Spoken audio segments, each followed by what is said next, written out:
መንግስቲ ኤርትራ ኣብ ማዕድ ትምህርቲ ዘለዎ ኣረኣያ ዝልዕልዩ ናይ ዝኣብነ ድማ ኣብ ኩሎን ዞባታት ዝርከባ ቆሸታት ይኹና ገጠራት ህዝቢ ናብ ማዕድ ትምህርቲ ንኽሳተፉ ኣብያተ ትምህርታት ከፊቱ ይርከብ። ናይዚ ህያው ኣብነት ድማ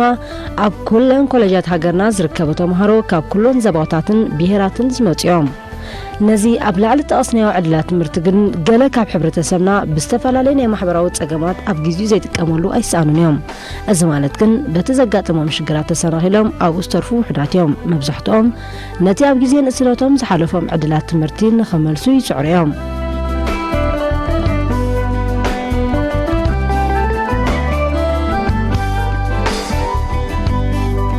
ፍልጠት ውስን ዕድመን ደረጃን ኣይፈልን እዩ። ውስን ዕድመ ዝፈልን ነይሩ እንተዝኸውን ፈላጣት ዓለምና ውሱናት ምኾኑ ነይሮም። ማዕድ ፍልጠት መወዳእታ የብሎም። በዚ ምኽንያት ድማ ኢና ነበርቲ ዝዓለም ወትሩ ተምሃሮ እንኸውን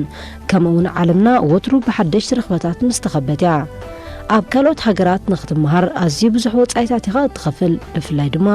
ናብ ላዕለዎት ትካላት ትምህርቲ ክትመሃር ዘይተኣደነ ገንዘብ ኢኻ እትሕተት። ኩሉ ኣካል ሕብረተሰብ ድማ ነቲ ኣገልግሎት ብማዕረ ኣይጥቀመሉን እዩ። ኣብ ሃገርና ዘለዎ ስርዓት ኣመሃራ ግን ስማዊ ዝኾነ ክፍሊት እናኸፈልኪ ኢኻ ትመሃር። ስለዚ ነዚ ዕድላት ብዝግባእ ክንጥቀመሉ እዩ ዝግባእ።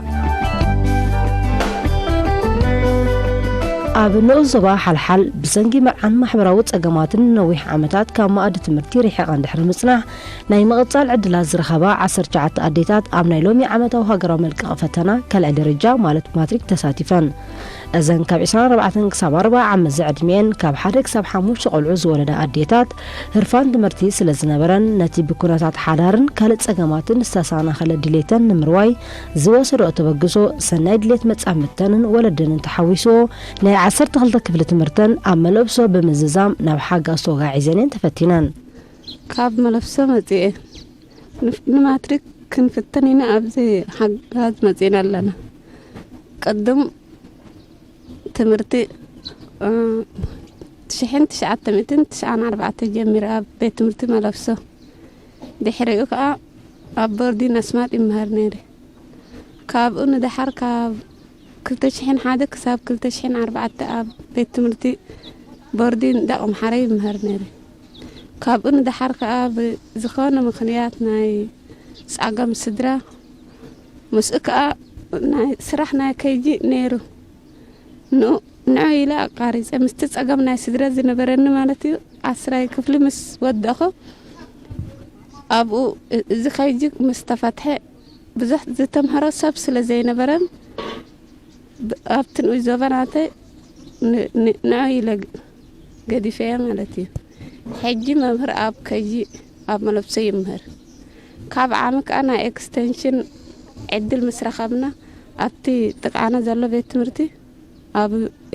ዓመ 11 ወዲኤ ሎማ ዘበን ከዓ 12 ወዲእና ናብዚ ንፈተና ኢልና መጺና ትምህርቲ ኣነ ብጽቡቕ እየ ዝገልጾ። ቅድም ንሕና ማረ ድሌት ናይ ትምህርቲ ነይርና ብዙ ምኽንያት ዝገለጽኩ እየ ዝገደፍና እምበል ትምህርቲ ማረ ድሌት ነይርና ማለት እዩ። ምስ ገደፍናኡ ከዓ ኣብ መንጎ መሳቃርጸ ማረ ተሰሚዕኒ ማለት እዩ። ሕጂ ከዓ እዚ ዕድል ብረኺበ ጽቡቕ ረኺበየ ክወድእ ኢለ መጽእ እዋ 4 ቆልዑት ኣለውና እዋ ሓደ ካልኣይ ክፍሊ በጽሒልና ካልኦት ከዓ ንእስ እዩ። ሓምሳ ዓዴን ትበሃል ዲብ መለብሶ ይነብር ኣበላይ ምን ኣበላይ ሰክ 50 ይፈስል ሓመድ ሰዓዲን ይበሃል ካብ ቀዳማይ ክሳብ 5ይ ክፍሊ ኣብ ቤት ትምህርቲ ራእይ ተማሂረ ካብ 6ይ ክሳብ 7ይ ድማ ኣብ ኣሕዳሪት ቤት ትምህርቲ ተማሂረ ብድሕሪዚ ክሳብ 11 ክፍሊ ኣብ ኣሕዳሪት ቤት ትምህርቲ ደቀ መሓረ ቀጺለ ብድሕሪዚ ስድራ ቤተይ ሰዋ ኣይትኸድኒኺ ስለ ዝበሉኒ ትምህርቲ ቋሪፀ ድሕሪ ዓመት ተመርዐ። በዚ መንግስቲ ዝፈጠሮን ዕድል ናይ ትምህርቲ መቐጻል ድማ ጀሚረ ክሳብ ኣብ ማትሪክ ክሳተፍ በቕዐ። ኣገባብ ኣመሃራ ብጣዕሚ ፈተዮ ትምህርቲ ድማ ካብ ቅድም ይፈትዮ ነይረ። በዚ ዝተገብረልና ድማ ከይመስገንኩ ሓልፍ ኣይደልን ደረስኮ ወእዘ ዲብል ማትሪክ ግልኢደ ዲብ ሓጋዝ ማዕጸተለይኮ ባለ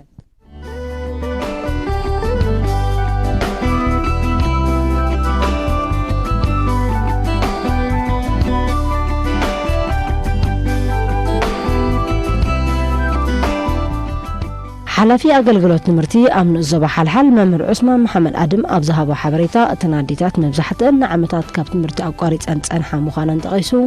ንኹሉ ፀገማተንን ብድሆታት ሓዳርን ገጢመን ስለ ዝቐፅላ ኣብ ሃገራዊ መልክዕ ፈተና ክሳተፋ ከም ዝበቕዓ ኣነፂሩ ዝያዳቲ ሓገዝ ከዓ ካበይ መፅኡ እዚአን ተምሃሮ እዚአን ምን ሓጊዝዎን ውሽጣዊ ድሌተን እቲ ናተን ሓይሊ እሱ እንድዩ መጀመርያ ካብኡ ሓሊፍካ ግን እቲ ቀንዲ መምሃራን እውን ኣብዚ ዕድል እዚ ንክበፅሓ ፃዓር ገይሮም እዮም ብዓብዪ እውን ጨንፈር ትምህርቲ ብግቡእ እዘን መምሃራን እዚአን ነዚአን ተምሃሮ እዚአን ማለት እየ እዚአን ተምሃሮ እዚአን ኣብቲ ስራሕ ኣብ መዓልታዊ ስራሕን ምስ ታይም ቴብል ናይ ስራሕ ናይ ትምህርቲ እናዋሃደ ምስ ኣብያት ትምህርቲ ክዕዋታ ክኢለን ፍርቀንሲ ካብቲ ዝረሓቐ ቦታ እየን ዝመፃ ነይረን ሕጂ ምናልባት ኣብ መለብሶ እንድሕር ሪእና እቲ ማእኸላይ ቦታ መለብሶ እዩ ካብ መለብሶ ከባቢ 2 ሰዓትን ፍርዓን ተጓዒዘን ኣብ ቤት ትምህርቲ ልክዕ ምስ ተምሃሮ ዝመፃ ኣዴታት እየን ነይረን ደቀን ሻትሻይ ሸውዓይ ዝበፅሓ እየን ከዓ ዝበዝሓ ካብዚአን ሕጂ እቲ መርኣያ ኣብቲ ሕብረተሰብ እዚ ኩነታት እዚ ብግቡእ ተራእዩ ከምዚ ዓይነት ኣዴታት ከዓ ኣብ ዝኾነ ቦታ ኣብ ዝኾነ ንዞባ ክህልዋ ስለ ዝኽእላ እዚ ዕድላት እዚ ብግቡእ ተመዝሚዙ ተፀኒዑ መጻኢ ናይተን ደቅና ኣዴታት ክምሃራ ስለ ዘለዎን ከዓ ትዕድል ክሰፍሕ ኣለዎ እየ ዝብላኒ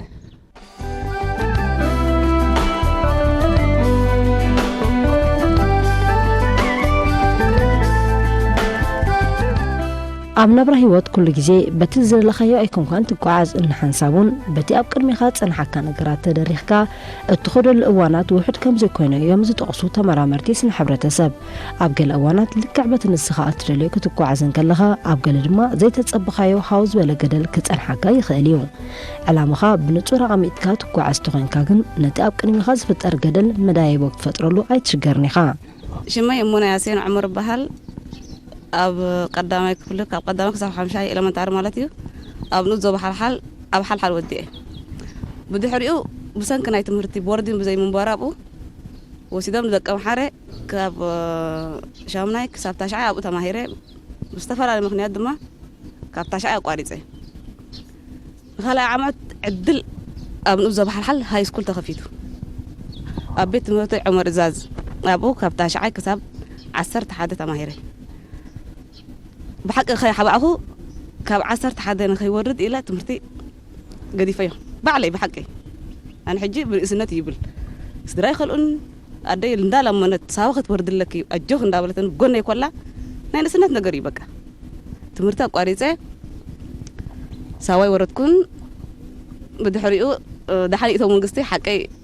أي حسينن تبو عدل هبو مني نويعة وريدو مني كويعة 9 عامات أو عبد حرم معلم أب 15 هادو تمدي به أب سراويت مالتي ثور ورازي شعو أبو تمرت 10 حدا كومبليت لنا بركو سوون أب فاينانس سيرتيفيكيت مهيرو من مالتي ونخلته واحد زخون أب على بدحري 4 عامات أب على دحرم أماتي عد نيرو دحري كل عامات 4 وحين زبي عدل بناتي كانسي بالأنا متيو نمت يا ورقة وهيبه كلت شحن 10 خلته وبعد 15 ورش دشته شعوت طايسه كلت شحن 10 خلته مالتيو او كلت شحن 10 3 ورش وعت دما تمرعه حجي ابز وان د 3 قلع له بسلام منقستنا منستر تمت بفلاي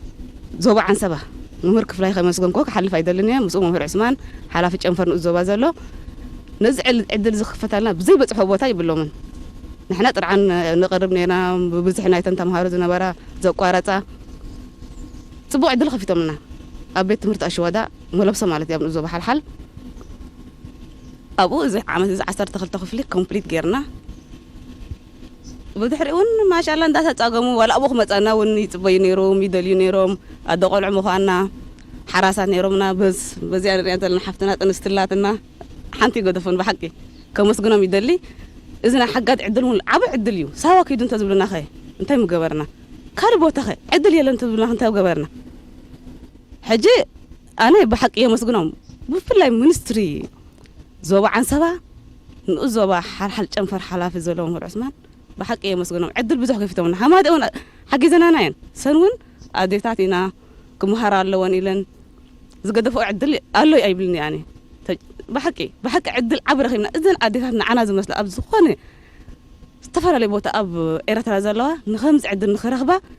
بحق عدل من يلن إن شاء الله بعد تسوي نحنا أبزن مهرزنا بعوضكم وتي عبد تسوي إن شاء الله عدلنا تكوينا نتومتينا نوتسن خون نقصلوها إن شاء الله تمتينا وين كنقصلينا تس بحق نقصلينا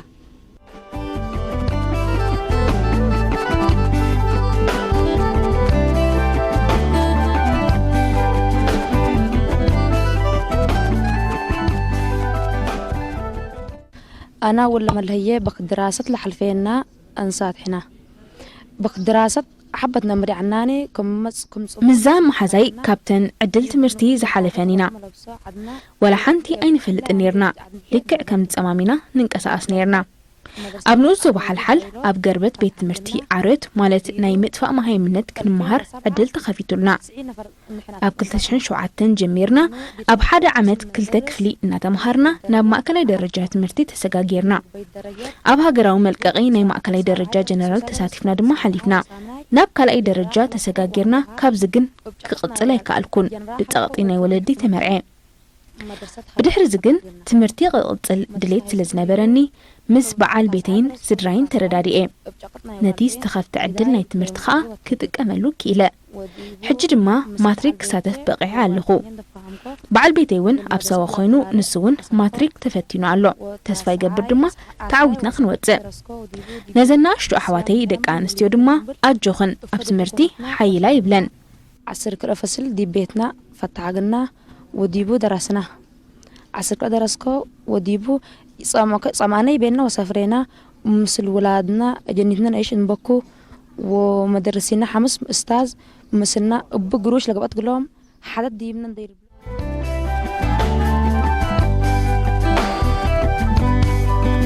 علامخا بنصور قميتكا تقعس تخينكا كن نتي اب قدميخا زفطر ገደል መዳይቦ ክትፈጥረሉ ኣይትሽገርኒኻ ዓለም በተስፋኻ ትነብራ ንነዊሕና ጠመትካ ድማ ትጓዓስ ነተዘጋጠመካ ሕማቕ ነገራት ብጽቡቕ ክትቀይሮን ተዘኪልካ ግን እቲ ብድሆታት ገጻትና ኣየረ ከመጸካ ይኽእል እዩ እቲ ንስኻ ክትገብሮ ዘለካ ግን በተስፋ ክትሓለልካ መስራሕ እዩ ታመስ መኪን ወር ኢብራሂም ዑመር በሃል ለዞባ እንሰባን ወዞባ ሓልሓል ከባቢ መልብሶ كان عد قطين كمسل مدرسة ولا حبتنا مري عنا نورا إبراهيم يبهال كم زيزا خالقتي زبلتو قبلك عدمينا يكونان تمرت جميرنا أبناي عارت عدل تمرتينا تمهرنا أب حدا عمد كلتك فلينا تمهرنا دما كساب شامنا يبتحي ممهرنا أزيوم نفعات يمنيرهم طبق يوم تكتاتولونا كلهم ناي ديغري معرق زنبرهم يوم أب شامنا كفلي مسبتحكو جن سدرايك تمرعو ألكيلهم أمر عمني مسمح زي بحنسابنا تمرعنا أيضا حنجن بعل بيتي تقوديوني حجيم سدراي زلخو نتستفتر ناي تمرت مقطع العدل كتك أملو ألني لب محساب دما ناب تمرتي تماليسة كساب ماتريك مستاف بقعي يركب تسفى قبركا كعوات بالريجولار كلاس دول تريني عصر حتى عمره التل وقت اللي انت ترين دليكا حامسا فصل قلق اللي درست للقبو توقت لي حنا ولا يفصل أتينا ولا يفصل دي بحق استبدينا ما شاء الله تبارك الله كانت نسازواتات أنا انتهي زبل مجمريا نزن كم زعينت زلوا ممهران أي من أديتات بقو بكرة اللون بفلاي أبناي سي مدب زوافرا أبناي تكالات منقص زلوا أب RCC كيجي زلوا دارجا تحطي درجات مرتن كم زين أديتاتين أقاريزنا لو خاب تمرت تايم تيبل أو واحد كزين ناب تمرت زملا سالو عودو خفتر خلالو نزع دلزخ أبو جوبو تمزميزو تسنعيو ناب زمتخا عوتات كنا كواتساسي تي كالوت نسان زواتات ونزع دلزي كتقامالو ينزلون أنا تأبنات كون كتقامالو ينزلون كدفعلو ينزلون زبل تبقوسو تلو كله تعوت الليها مجمري هتبقس كتكل على كايزول